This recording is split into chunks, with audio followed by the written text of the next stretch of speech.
Run, stories, fun. میگم کاش یه مختارالسلطنه‌ای هم پیدا بشه تا این مافیایی که میگن واردات پمپ آب و موتور برق رو دارن ماستاشون رو کیسه کنن.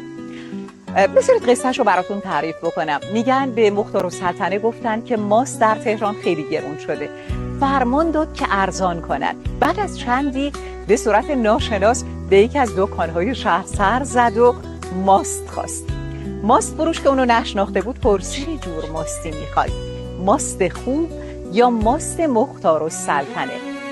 مختارالسلطنه با تعجب پرسید یعنی چی؟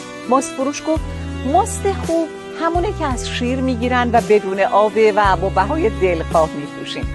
ماست مختارالسلطنه همین دوغه که جلوی در دکون میبینید، 1/3 اون ماسته، 2/3 دیگهش آبه و به بهایی که مختارالسلطنه گفته میفروشیم.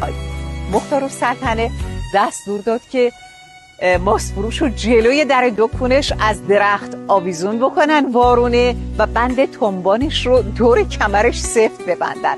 سپس تغار دوغ رو از بالا در لای تنبانش بریزن و اونقدر آویزون نگهش دارن تا همه آبهایی که به ماست اضافه کرده از تنبانش بیرون بچکه. چون دیگر فروشنده ها از این داستان آگاه شدن، همشون ماستا رو کیسه کردن.